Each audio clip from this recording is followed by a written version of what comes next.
이번 코너는 예리한 시선을 통해 프로그램을 낱낱이 파헤쳐보는 도마 위의 TV 시간입니다. 오늘 함께 만나볼 방송은 지난 6월 첫 방송된 금토 드라마 넘버스 빌딩숲의 감시자들입니다. 여기 완생을 꿈꾸지만 현실은 미생인 신입사원이 있습니다. 입주 자료 복사 아직이에요. 거의 다 됐습니다. 혹시 장그래? 선배님 안녕하십니까? 그가 모멸과 무시 속에서도 꿋꿋하게 버티는 이유는 아무리 화가 나도 내가 할 수 있는 게 아무것도 없었거든요. 힘을 키우기 위해서입니다. 잘 봐. 회계법인이 쓴 이 종이 한 장이 지금부터 뭘 할 수 있는지. 그깟 종이 한 장이 뭐라고 일터를 짓밟고 소중한 사람도 잃게 만든 걸까요? 여기 누가 없어요! 네 그 분노? 아무 힘도 없다고. 복수를 꿈꾸는 남자의 리벤지 매치 도전기. 금토 드라마 넘버스 빌딩숲의 감시자들입니다. 이곳은 업계 최고의 회계법인 회사. 테일 회계법인의 일원이 되신 것을 진심으로 환영합니다. 신입사원 교육을 앞둔 대강당에 한 가지 소문이 떠돕니다. 이번 신입 중에 고졸 CPA가 있다잖아요. 고졸 출신 회계사요? 여기 한국대 명인대 아니면 뽑지도 않는데. 면접에서 고졸인 거 완전 티났을 텐데. 명문대 졸업생이 아니고선 1억서도 못 낸다는 이곳에 침투한 용감한 고졸. 이번에 고졸 회계사 들어온 거 아셨어요? 네, 그쪽 대학 선배한테 들은 얘기 아니에요? 아닌데요. 아 그럼 고등학교 선배인가? 저 대학 안 나왔습니다. 고등학교도 검정고시라 선배 없습니다. 고졸 출신 회계사셨구나? 말씀을 하시지. 테일 회계법인 최초로 고졸 회계사가 된 호우는 기억을 잃고 떠들던 과거를 가지고 있는데요. 이제 아저씨 집에서 평생 같이 살자. 고아가 된 자신을 걷어 아들처럼 키워준 아저씨의 가르침대로 사람이 먼저란 신념을 가지고 있죠. 하지만 이곳에서는 사람보다 학벌이 먼저인 것 같죠? 변화를 추구하였습니다. 이를 만들어낼 테일의 역사에 여러분들이 주인공이 되셔야 많은 기업의 최고의 결과가 나옵니다. 어떡하는 쟤? 자, 이번 지브라 프로젝트에는 김현민 선생, 네. 유강재 선생, 네.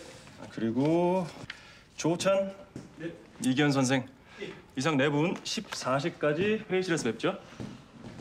라이언 프로젝트 팀 구성하겠습니다. 옥선호 선생, 네.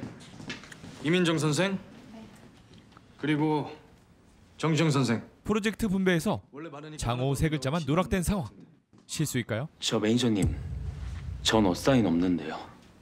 그래서요? 네, 그쪽 어사인 없는 게 나랑 무슨 상관이냐고. 회계사면 다 같은 줄 아나. 아무래도 고인 것 같은데요. 여기 있습니다. 이렇게 보내면 안 되고 재무제표 포함해서 다시 요청해요. 아니 이럴 거면 왜 뽑았는지 고문이 따로 없네요. 아직도 첫 번째 건이네. 아이고 나라면 지뢰찾기 게임이라도 하겠다. 하지만 호우는 지뢰를 찾는 대신 이를 찾아 나서기 시작합니다. 괜찮으시면 제가 대신 복사해드릴까요? 양이 좀 많은데? 괜찮습니다. 투명인간에서 레벨업한 호우. 하지만 회의실 세팅은요? 지금 장호구가 하고 있어요. 장호구 4시까지는 꼭 돌려보내주셔야 돼요. 재본실 보내야 돼서요. 장호구? 호구였냐? 성과를 내는 동기들과 조롱하는 선배들 사이에서 하루하루 버텨내던 그때 뜻밖의 인물을 만납니다. 여기 올라오면 안 된다고 알려주는 사람들은 없던가? 집안 좋아, 학벌 좋아, 인물까지 좋아. 테일의 명물로 불리는 회계사 승조. 단점이 있다면 쿨하다 못해 차갑다는 것. 진짜 네가 고졸이어서 널 따돌리고 같이 일을 안 한다고 믿는 거야? 고졸 회계사 따위가 들어와서 물 흐리는 게 싫다. 그거 아닙니까? 틀렸어. 고졸이라는 선명한 리스크, 알 수 없는 능력치, 경험한 적 없는 팀워크, 자연히 불투명해지는 기대 수익. 대학도 건너뛰고 올 만큼 뭐가 그렇게 급했던 거지? 사실 두 사람은 구면입니다. 5년 전 호우가 일하던 공사장에 용역들이 들이닥쳤는데요. 그만! 이들을 고용한 사람이 승조였던 거죠. 네가 여기 있는 전부를 다 때려 눕혀도 헤빗건설은 이미 끝났어. 헤빗건설은 호우를 키워준 아저씨의 회사였는데요. 특허까지 있는 기업이 이렇게 쉽게 망하다니요. 그깟 종이 한 장이 뭐라고? 니들이 뭔데? 우리 기업의 목숨줄을 쥐고 있는 사람. 마음만 먹으면 언제든 회사 하나쯤은 살릴 수도 있고 죽일 수도 있는 생사의 여탈권자. 이따위 싸구려 저열한 힘으로는 아무것도 못 지켜. 그리고 아저씨! 승조가 내린 기업 사망 선고는 아저씨에게도 큰 충격이었습니다. 아저씨, 형이 누가 좀 도와주세요, 형이요. 왜 이런 일이 생긴 건지 테일 회계법인에 들어가서 알아내야겠어. 호랑이를 잡으러 호랑이 굴로 들어간 호우. 헤비건설에 얽힌 진실을 파헤치기 시작합니다. 하루 종일 복사기 앞에 서 있으면 생각보다 많은 걸 알게 된다. 덕분에 난 복사기 앞에 가만히 서서 테일 회계법인의 모든 문서를 한꺼번에 보고받는 기분이랄까. 하지만 건물을 다 뒤져봐도 실마리 하나 잡을 수 없었는데요. 이렇게 항상 비어있을 리가 없는데. 문서 보관실에 출석 도장 찍은 지 한 달째. 드디어 시발점이 등장합니다. 그럼 내가 뭐 이거 주러 왔겠냐? 아, 됐어요. 필요 없어요. 그럼 이것도 필요 없겠네. 오다 주었다.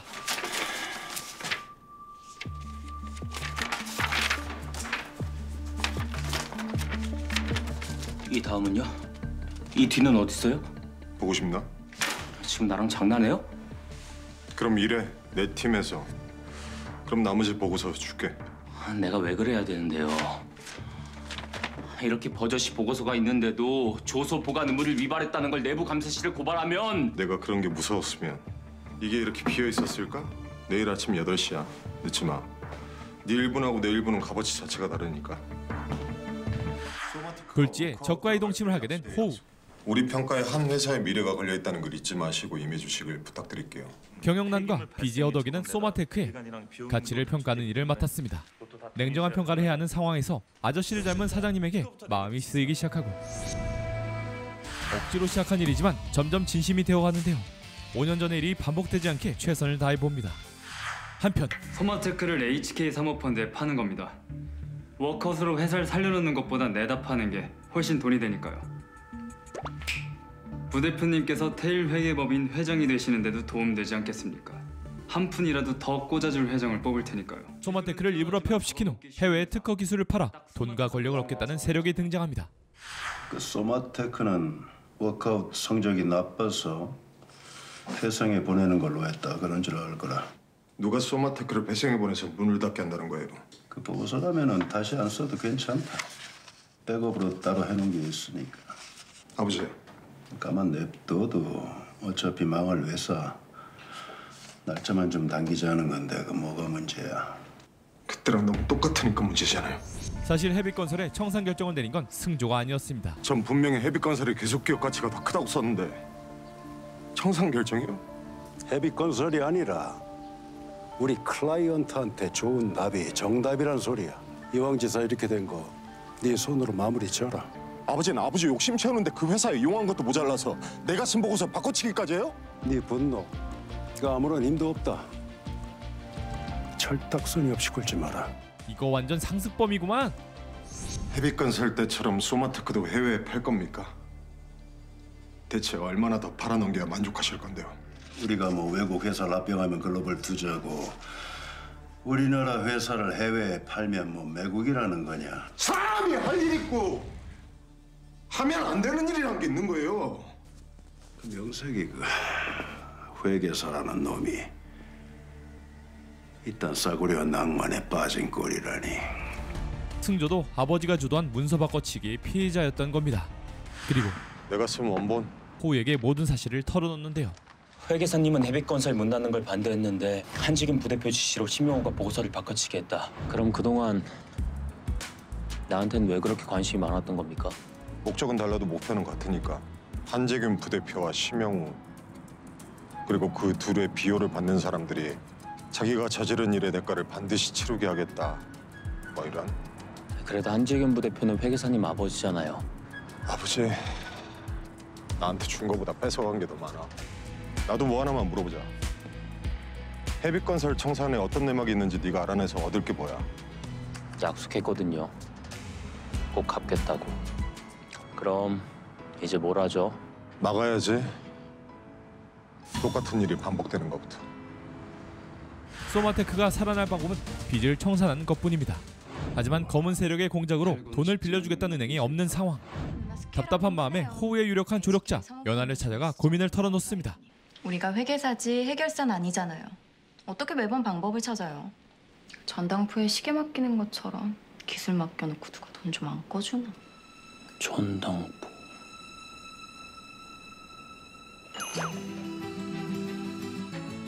왜 그 생각을 못하지? 왜 이래요? 뭐예요? 덕분에 찾은 것 같아요. 진짜 고마워요. 며칠 뒤 이제 회생법원에 제출만 하면 소마테크도 끝이네요.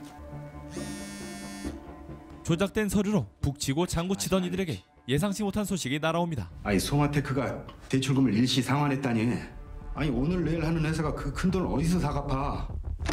그때 소마테크가 지산은행에 진 빚은 15시 40분을 기해 전액 상환 완료했습니다. 여기 담보해주도요. 소마테크에 돈 빌려줄 은행이 없었을 텐데. 그러게. 네가 아주 애 많이 썼더라. 어떻게 돈 빌려준다는 데가 한 군데도 없을 수가 있지.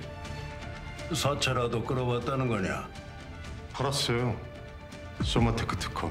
우리나라 기술이 외국으로, 그것도 작당 모의로 헐값에 팔려가는 건 국가적 손실이고 망신이니까요.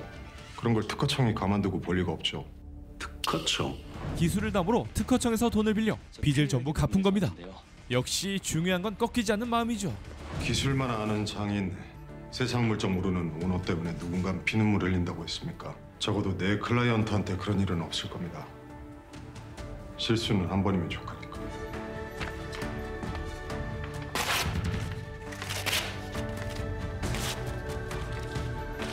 그리고 고졸 주제에 여기가 어디라고 감히. 조만간 그 물건 내보낼 테니까 그리 알아라.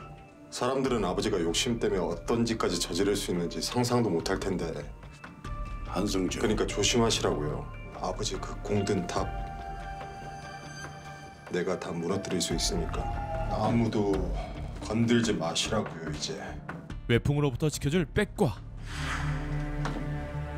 우리 이번엔 제대로 한번 할까요? 공조. 든든한 지원군까지 얻게 됐는데요. 과연 호우는 복수에 성공하고 빌딩 숲의 썩은 부분을 도려낼 수 있을까요? 도마위의 TV에서 들여다봅니다. 넘버스는 고졸 출신 회계사가 거대한 회계법인의 부조리에 맞서 정의를 실현해가는 과정을 그린 작품입니다. 드라마 소재로는 낯선 회계법인의 배경으로 숫자 하나에 살고 죽는 회계사들의 세계를 보여주고 있는데요. 위원들은 넘버스 어떻게 보고 계신가요? 이 드라마는 이제 크게 세 가지의 스토리텔링이 중요하다고 생각이 되거든요. 첫째는 이게 주인공이 고졸 출신 회계사예요. 이 집단이 사람의 가치를 좀 돈으로 환산하는 그런 경향이 있다 보니까 그 안에서 소위 저스펙자에 대한 차별이 있어요. 그런 차별을 딛고 자신의 직업적인 정체성을 찾아가는 거기에서 오는 어떤 공감의 이야기가 있고요. 두 번째는 이 작품이 또 전문직 드라마다 보니까 그 전문직 특유의 어떤 직업 윤리에 관한 이야기. 여기에서 회계사들이 등장을 하는데 저마다 각기 다른 욕망과 신념을 가지고 있기 때문에 그것이 현실에서 어떻게 치열하게 부딪히는가. 그 회계사가 클라이언트 말고 뭐 할 게 뭐가 있겠나. 당연히 공익이죠. 이 사이에서 많이 갈등하는 모습을 보여주기 때문에 그런 것들이 어떤 극적 요소로 잘 활용이 되고 있습니다. 그리고 세 번째는 이제 좀 더 큰 이야기인데 굉장히 우리 사회에 다양한 불공정 게임들이 존재를 하는데 거기에 대해서 좀 문제의식을 가지고 있는 주인공의 어떤 영웅적인 활약을 지켜보면서 그 안에서 느끼는 대리만족의 판타지가 있는 것 같습니다. 넘버스는 나름 영리하게 그동안 드라마에서 보여주지 않았던 회계법인을 배경으로 하고 회계사를 이제 주인공으로 하면서 회계를 통해 보는 세상은 좀 어떻게 다른가 이런 것들을 보여주려고 했던 점들이 굉장히 인상적이었고요. 좀 아쉬웠던 부분은 실제 그 업계에서 종사하시는 분들이 인정할 수 있을 만큼의 개연성이나 이런 걸 좀 담아내야 되는데 국내 최고의 그 회계법인이라고 하는 곳엔 경력도 많고 경험도 많은 분들이 있는데 이런 분들이 정말 이 호우만큼 어떤 그 실마리들을 잘 못 찾아낼까? 이런 점들이 들어서 초반에는 좀 그런 점이 아쉬웠던 것 같아요. 회계법인이 배경이다 보니까 제 개인적으로는 이런 배경의 드라마를 처음 보니까 거기서 오는 어떤 생경함,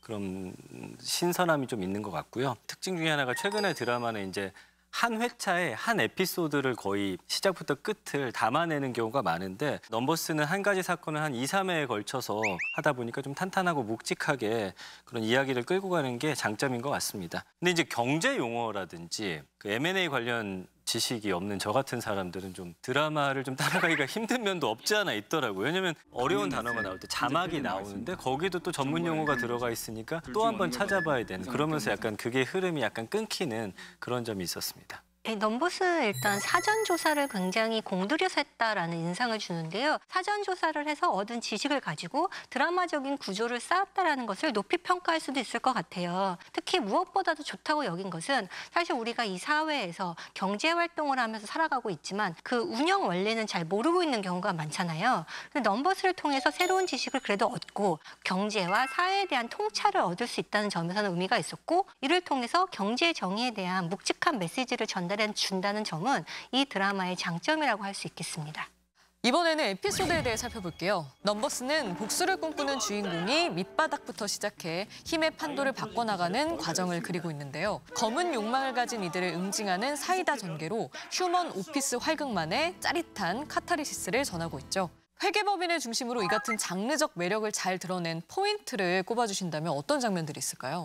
3회에 이 호우와 승조의 계략이 승리를 거두게 된 부실 채권 매각 장면을 굉장히 흥미롭게 봤는데요. 승조의 경우에는 재균에게 장부 열람권이라는 어떤 힌트를 주면서 뭔가 심리적인 조작을 했고, 그다음에 호우의 경우에는 입찰가가 적힌 서류를 미리 빼돌리는 그런 모습을 보여줬는데요. 결과적으로 이제 상하그룹이 피플스엔터의 부실 채권을 다른 입찰자보다 비싼 가격으로 사게 되면서 이들의 어떤 계략이 승리를 거두게 된 거죠. 이 장면에는 크게 두 가지 의미가 있다고 생각이 드는데요. 사실 호우와 승조가 입장이 달랐는데 부실채권 매각 같은 경우에는 같은 목표를 가지고 대항하는 상대가 똑같다, 동지의식을 형성하게 된다는 면에서 굉장히 극초반에 중요한 역할을 했다고 볼 수가 있겠고요. 두 번째는 제목이 넘버스잖아요. 그런 것처럼 숫자와 관련되어 있는 것이기 때문에 이들의 복수 방법이 철저하게 이 숫자와 관련된 것, 회계와 관련된 것이라는 걸 보여줬다는 점에서 의미가 있는 것 같아요. 입찰가라든가 제안서라든가 이런 것들을 이용을 해서 사건을 해결해 나감으로써, 그리고 이것들이 탐욕스러운 사람들이 자신들의 욕심 때문에 자기 무덤을 파는 방식으로 복수가 이루어진다. 그래서 앞으로 어떤 방식으로 이들이 상하그룹에 대항할 것인지 이것을 미리 보여줬다는 점에서 의미가 있다는 생각이 들었습니다.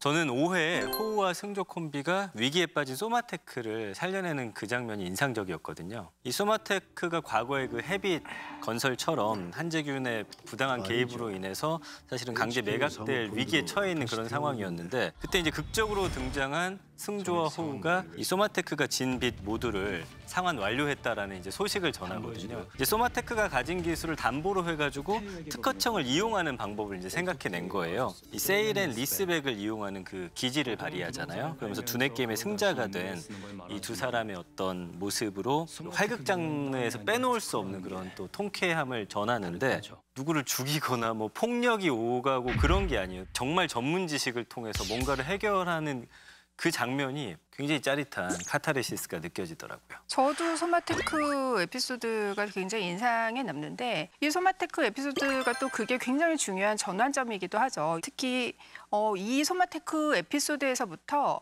지수라는 인물이 또 등장을 하는데요. 이 인물은 그게 모든 사건의 단초를 제시한 헤빗건설 사장의 외동딸이에요. 근데 이 인물이 그 헤빗 사건에서는 피해자였는데 이 소마테크 사건에서는 포식자가 돼서 나타나거든요. 사모펀드의 에이스 매니저가 돼서 나타나는데, 인물의 어떤 입체적인 변화도 그렇고 또 이 헤빗건설 에피소드가 이 지수와 승조와 호우의 운명을 뒤바꾼 사건이었단 말이죠. 그렇기 때문에 여기에서 호우와 승조는 실수를 반복하지 않기 위해서 더욱더 굳건한 공조를 해야 된다라는 생각을 가지게 되고요.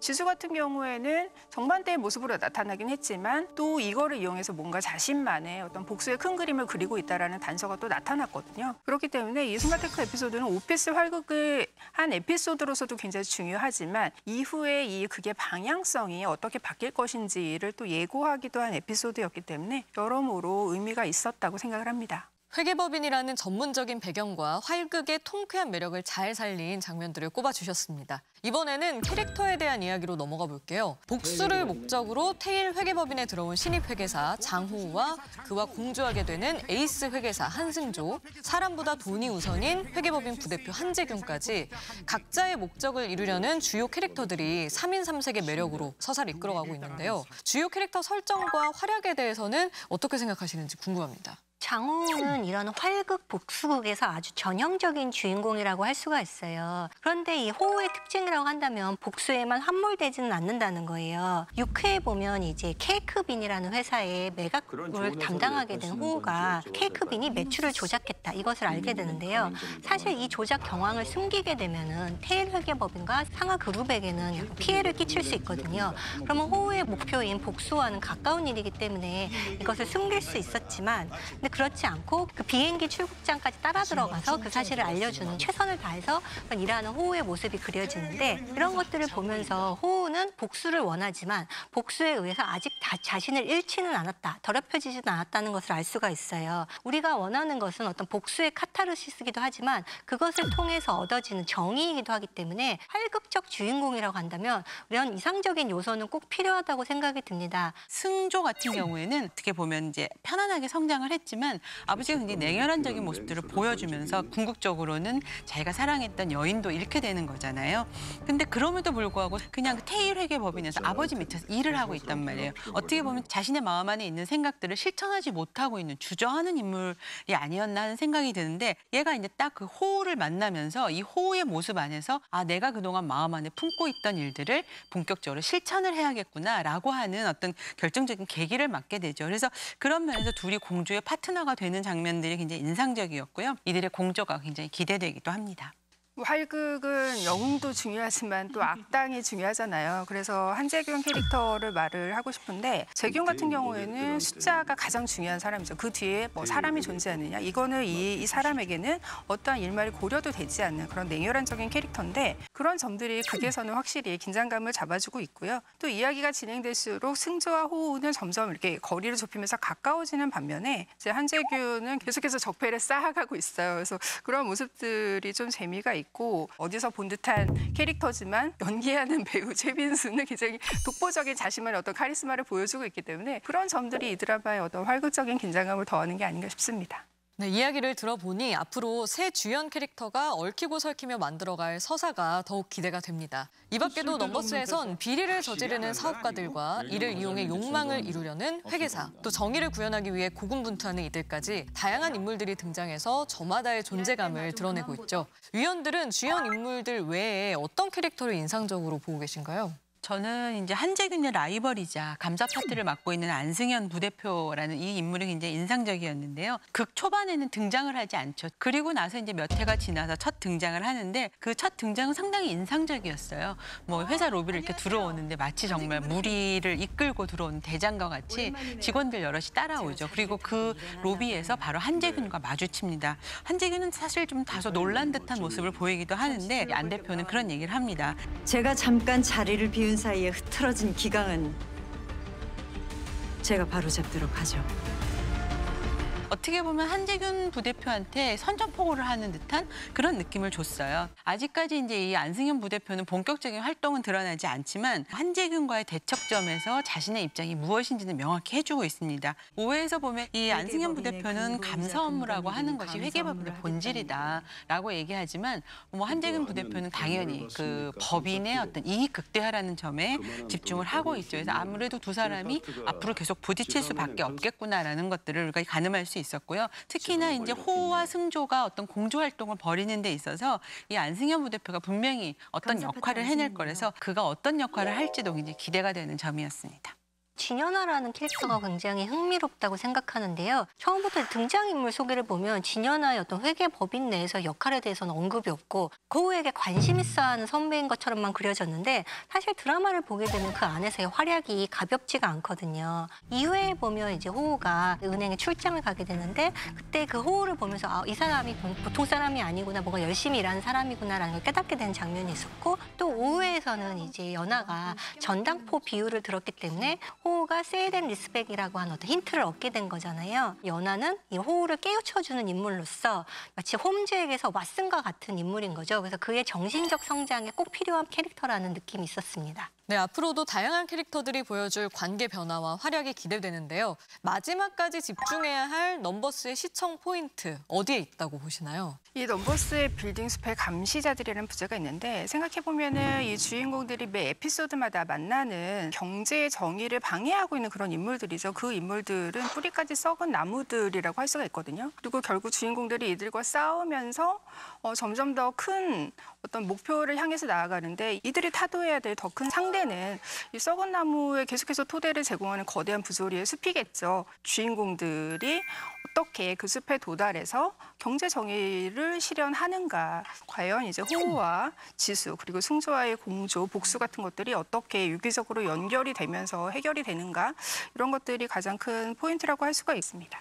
저는 지금까지는 선과 악을 맡은 인물들이 너무 정직하게 서사를 좀 이끌어간 것 같아요. 지금까지처럼 예상 가능한 전개로 사이다 전개가 이어질지, 예상 못한 반전이 숨어 있을지 이걸 좀 지켜보는 맛이 그 후반기의 포인트가 아닐까 싶습니다. 결국 승조와 지수는 어떻게 오해를 풀 것인가, 호우와 연하는 어떻게 관계가 될 것인가. 그런데 이런 재미를 성취하려고 하면은 가장 중요한 건 전문 지식과 극적 재미의 균형인 것 같아요. 시청자들을 계속 붙들고 가면서 이 복수극의 끝까지 가려면 어떻게 이 전문 지식과 극적인 재미 사이의 균형을 이룰지, 그러자면 인물들 사이의 감정의 흐름이 중요한데 그 부분을 어떻게 이뤄나갈지, 여기에 재미 포인트가 있다고 할 수 있겠습니다.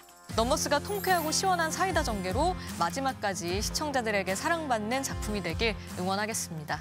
자성의 소리와 리얼한 비평을 가감없이 전하는 리얼 비평 탐나는 TV. 날카로운 시청자들의 목소리를 담아 다음 주에 다시 돌아오겠습니다. 고맙습니다.